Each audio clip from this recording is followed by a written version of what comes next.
Ever feel like you need to get up to speed on something complex, like right now? You've got all this information, articles, notes, and you just wish someone could break it all down for you quickly. Exactly. And that's what we're aiming for today. We're doing a deep dive into the world of online trading platforms. Specifically, we're looking at Exnova. It's a multi-asset platform from Digital Smart LLC. And our sources, well, they really highlight this technology-first approach. So you have their own mobile app, right? Yeah. For Android and iOS. Right. So the mission today, we want to unpack what makes a platform like this tick the key features, obviously. But just as importantly, flag the crucial things you, as a potential user, really need to think about. We've gone through the source material. Yeah, and the goal is for you to walk away feeling well-informed, quickly understanding the whole picture. So let's dive in. Okay. So if you're tuning in, maybe you're looking for that edge in trading, or perhaps just trying to figure out how to even start online. Our sources suggest Exnova has really thought about that entry point, focusing a lot on the user experience. Yeah, the intuitiveness definitely comes through in the material. Yeah. They seem to have worked hard on making it, well, easy to navigate. And it's not just about function, is it? The sources mention things like a clean layout, even options like dark and light modes. Which might sound small, but it's about comfort. Reducing that kind of cognitive load makes it feel less daunting, especially if you're new to trading. It feels like they're trying to welcome more people in, not just the hardcore traders. That definitely seems to be the strategy. It's about broadening the appeal. And that idea of making people comfortable, making it easier to start, how far does that actually go? Because the next thing we found, well, it really hammers home accessibility. You're talking about the minimums, I bet. Exactly. A minimum deposit of just $10 and minimum trades of only $1.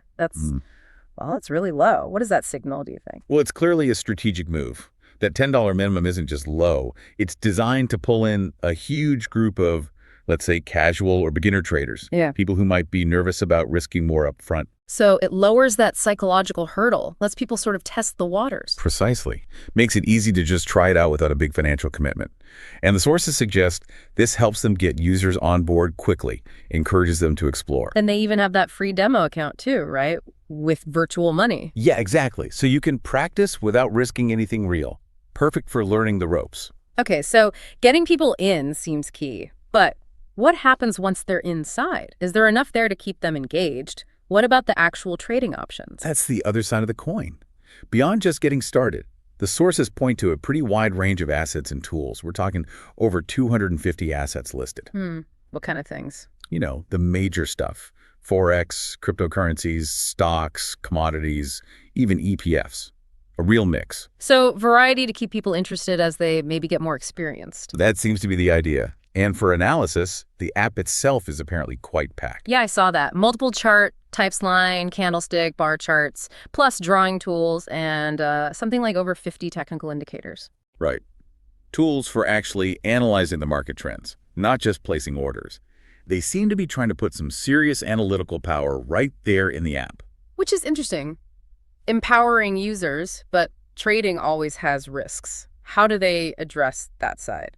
Good point. The sources mention built-in risk management tools, specifically take profit TP and stop loss, or SL. Ah, okay. Like setting limits beforehand. Exactly. Think of them as your safety nets. You tell the platform, okay, if the price hits this high, sell and lock in my profit. That's your take profit. And stop loss is the reverse. If it drops to this level, get me out to limit the damage. Precisely. It gives users a way to exert some control, set boundaries on their trades automatically, which is important in fast markets. And speaking of fast markets, they also mention efficiency, right? Fast order processing, minimal slippage. Yeah, that's crucial. Slippage is when the price you click isn't quite the price you get because the market moved.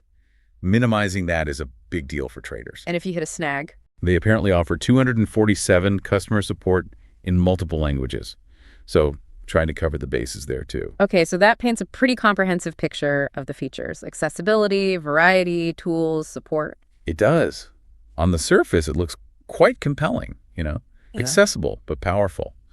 But like we always say on these deep dives, The real story often lies a bit deeper. We need to look at the other side, the critical considerations. exactly. And this is where things get, well, really important for anyone thinking about using a platform like this. The first big one, regulatory status. Right. This is where you, the user, absolutely have to do your homework. The research is clear. Check Exnova's regulatory status in your specific region. Why is that so vital? It's not just ticking a box, is it? Not at all. It's fundamental. Our sources stress that some trading platforms might not actually be registered or licensed to operate everywhere. And if they aren't registered where you live? That can seriously impact your protections as a user. If something goes wrong, a dispute, issues with funds, your options for getting it resolved might be very limited if the platform isn't regulated locally. That's a major point. And doing that due diligence, as they call it, it sounds straightforward, but I imagine it can be tricky for the average person to really nail down. It definitely can be.